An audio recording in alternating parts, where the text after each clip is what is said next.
Jalen Jacoby is presented by Grey Goose.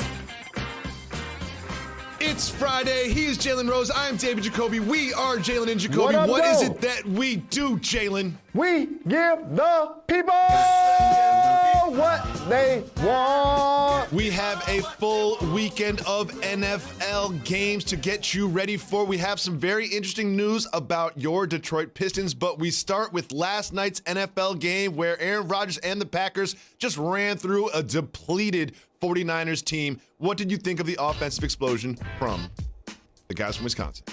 Outstanding. Obviously, the 49ers have been depleted by injury. But anytime you see Davante Adams catching 10 balls, over 150 yards, getting a touchdown, and at least 3 games in the season, the only other person that done that is Megatron. So, I pay attention to things like that. People were talking about Aaron Rodgers' weapons or lack thereof.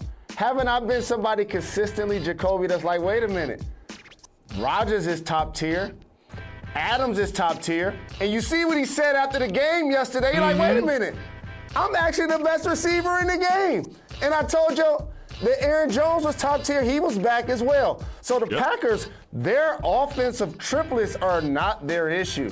Their defense in particular, stopping the run, has been their issue. Absolutely. Now, Davante Adams was asked if he was the best player in the game. He said he's not conceded, and he is. And I was like, is he? And I started looking at some of the numbers. He has more TDs than anybody else in the league. Okay. 675 yards, 5th in the league, 6th in the league in receptions. And then I was like, oh, wait a second.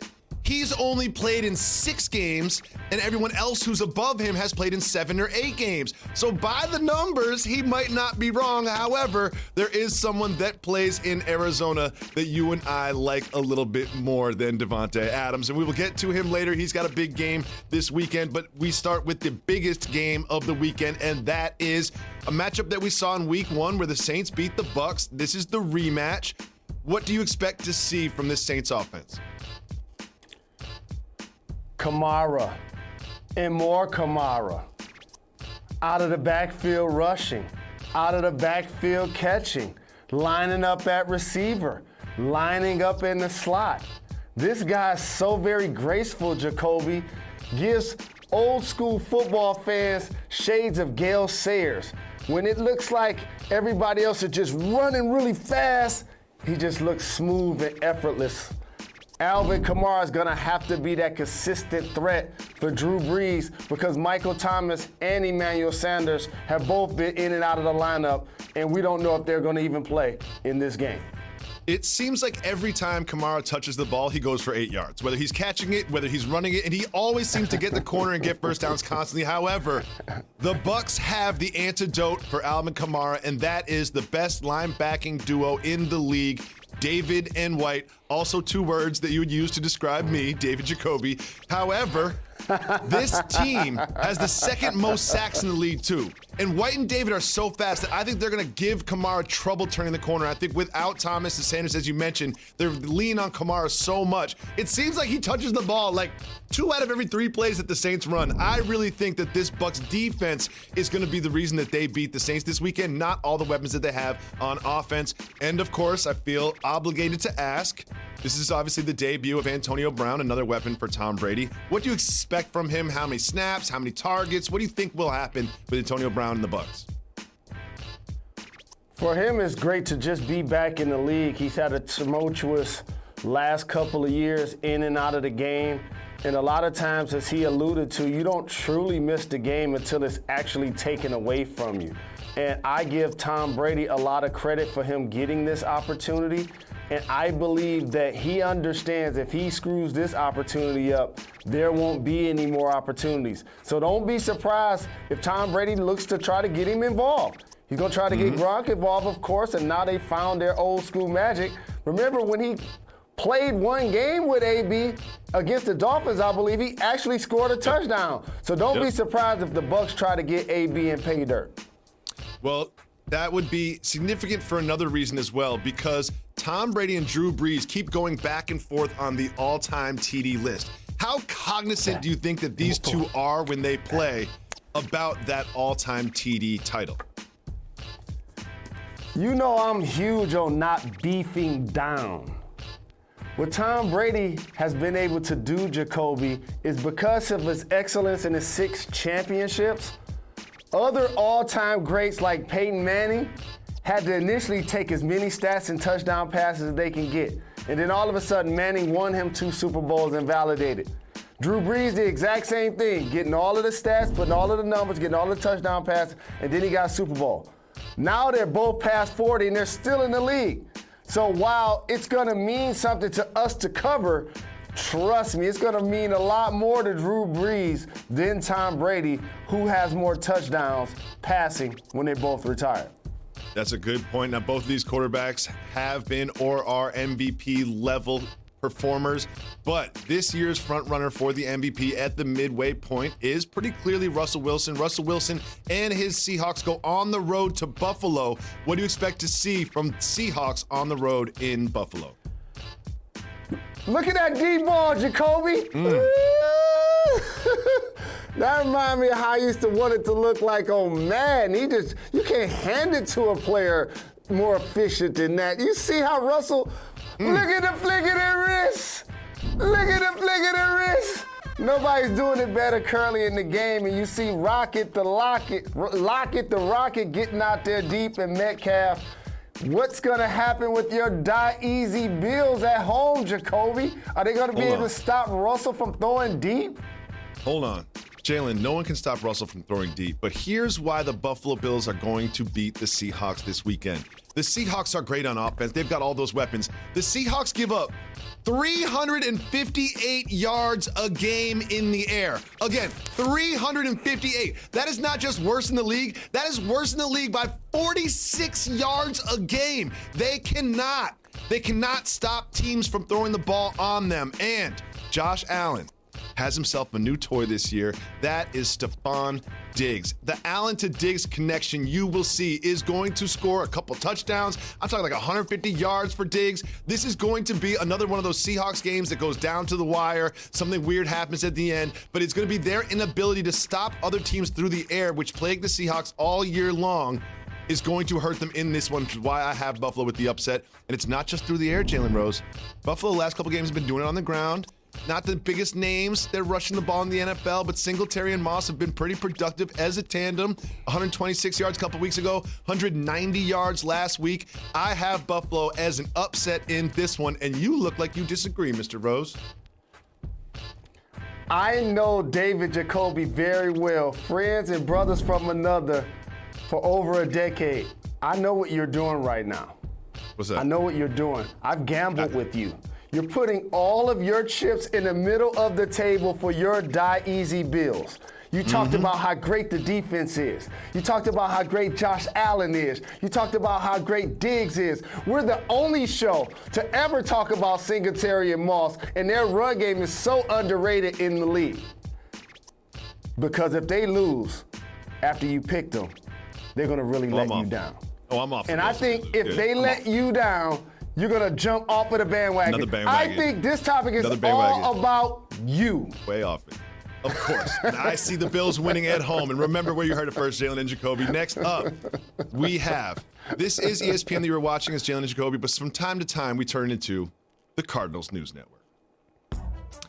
That is because early in the season we decided that we were going to support this Cardinals team because Kyler Murray and DeAndre Hopkins, they play against the Dolphins. What do you see in this one from Murray on the ground and Hopkins receiving?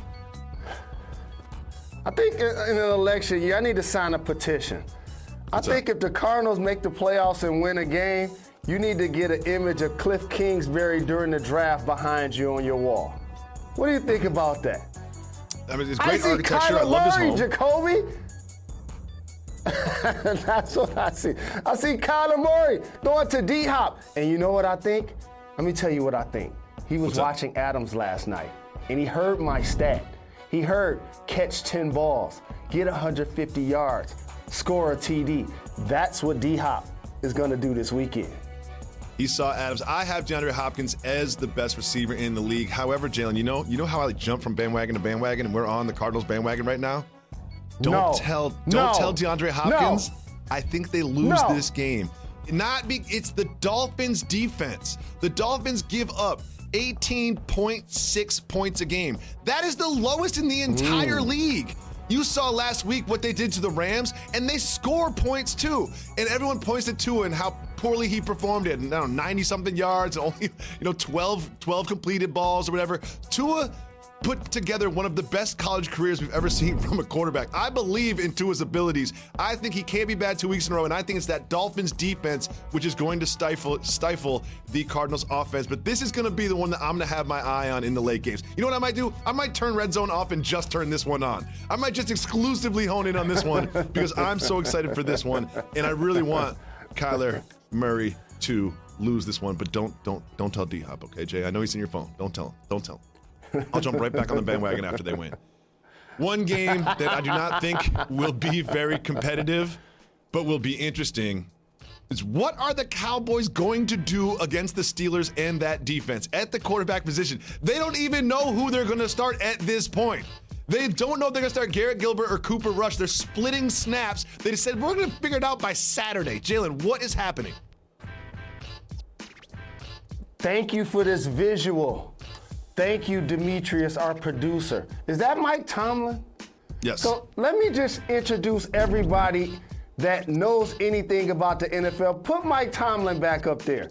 That gentleman is the best bargain in the NFL. They're going against the Dallas Cowboys. And for so many years, we've talked about their lack of an identity, their lack of direction, their lack of leadership.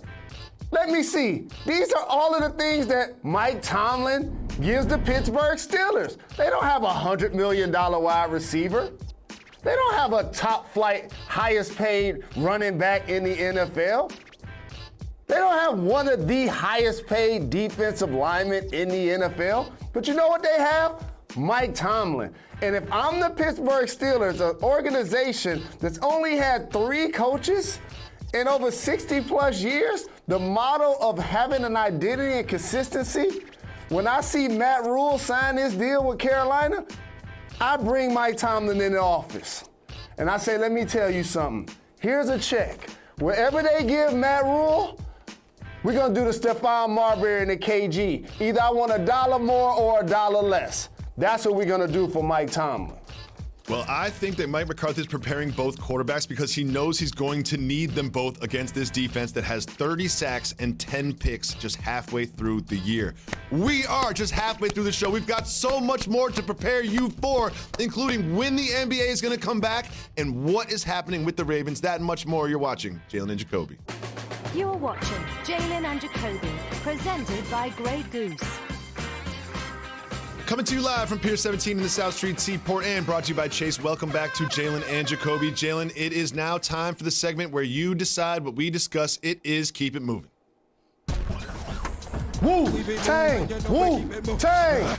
If you want to discuss the topic, say hit the brakes. If not, we will keep it moving. And we start with an official announcement that the NBA season will start this year, 2020, December 22nd.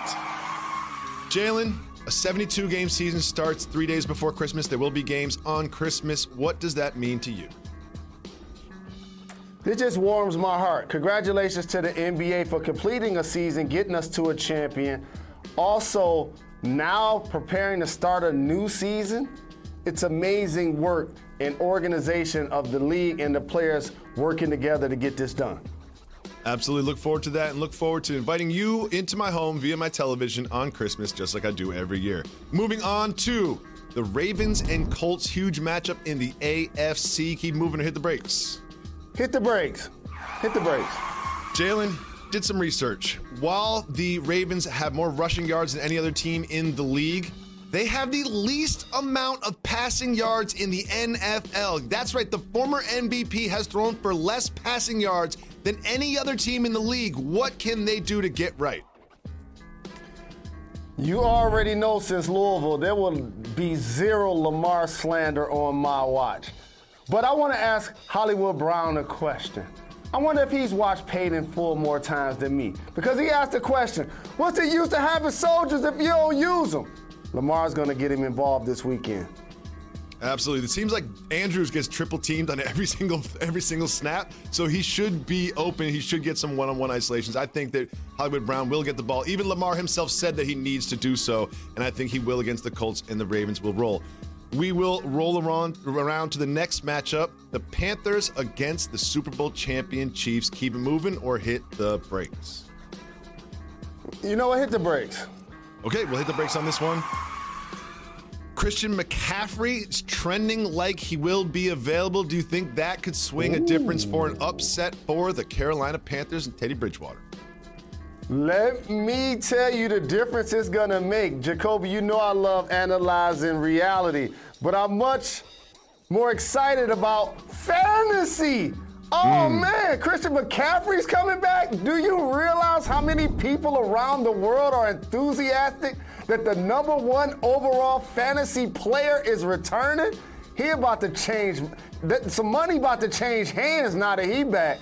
Now that he has returned, he might win some fantasy games, but they will not win this actual football game. The Panthers' opposing quarterbacks are completing 69% of their passes against the Panthers. This looks to me like another one of those 5 TD days for Patrick Mahomes like he had last week against the Jets. Moving on, we have the Bears against the Titans. Keep it moving or hit the brakes. You know what? I need to see big numbers from King Henry. Keep it moving for now.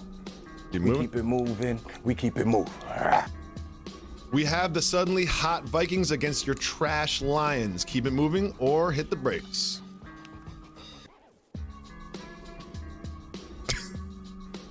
I'll keep it moving for you. Let's keep it moving. We don't want to talk about it. We keep it moving. Oh no, from one of your teams to another. The Michigan Wolverines football team, fresh off a loss, now faces a higher-ranked Indiana. Keep moving or hit the brakes. You know what? I want to hit the brakes on this one, Jalen. I want to hit the brakes on this one. You guys just beat Minnesota. We're looking pretty good. Didn't just lose, but lost handily to Michigan State, and now you face an Indiana football team that could beat you. How long has it been since that happened? Tommy, our director, loves Indiana and the Hoosiers where he went to school, and Isaiah Lord Thomas is like an idol. But we own Indiana. This right now, they're ranked higher than us, Jacoby. Look at that ranking. They're ranked 13th. I believe this is the only time ever that they've been ranked higher than Michigan. I bet this is the only time ever. We take care of business this weekend. Oh, you're predicting a Wolverine win in this one. You know, I'm surprised that you guys are even ranked after watching you against Michigan State. I've got Indiana. I'm riding with our director, Tommy, on this one. Moving on to another huge college football game. This one is between Clemson and Notre Dame. However, Trevor Lawrence is not available. Keep moving or hit the brakes. We'll hit the brakes on this. We will see what DJ Uiagalelei can do under center for the Clemson Tigers. Yes, I practiced for hours to say DJ Uiagalelei right. Jalen, do you think that Clemson can pull off the win even without Trevor Lawrence under center? This is one of those everything to lose sporting events. If you're Notre Dame and you win, people are going to say you did it without Lawrence. If you're Notre Dame and you lose, people are going to say you overrated. So for me, this football game is more about them because this is why they joined the ACC for 1 year, to go head up with Clemson. So whether the season was 5 games, 7 games, 10 games, if they were to perform well against this squad, it catapults them into the playoff. I'm going to go with the Golden Domers. Interesting. Well, I think that we will see this exact matchup again later in the season in the ACC Championship. Notre Dame will play in it because they are now officially in that conference for this season.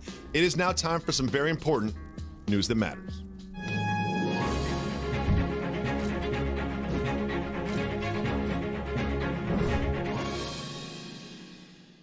Jalen, while we are dealing with climate issues here on the planet Earth, I would like to tell you about another planet with a different type of climate. That, of course, is K2141b. It is a planet some solar systems away where the oceans are lava and it rains rocks. Jalen, it rains rocks, they have supersonic winds, and the oceans are lava. Will you be buying any real estate on K2141B anytime soon? You know what that reminds me of? Give that description again. And as you give that description and I hear that music in the back, just tell me, what'd you say about the lava? What did you say about the rocks? The oceans are lava, it rains rocks, and there are supersonic winds. That reminds me of the time when I was 15 and was at my first adult entertainment establishment. It Just go to break before we get canceled. Go to break. Pac-12 football returns this Saturday, 7:30 on ABC. It is Stanford headed up to play number 12 Oregon. So good to have the Pac back. Welcome back to Jalen and Jacoby. Jalen, our favorite draft prospect, rumored to potentially go to your favorite team, and the Detroit Pistons might trade up for LaMelo Ball. How do you think this could happen? He will be a magnet for the city of Detroit and for that basketball team. He has high intellect, great basketball character, can score the ball. He's going to make people around him better. And he's a young veteran. Would love to have him as a member of the Pistons. We'll be back on Monday on ESPN2 at 2 p.m. Have a safe weekend.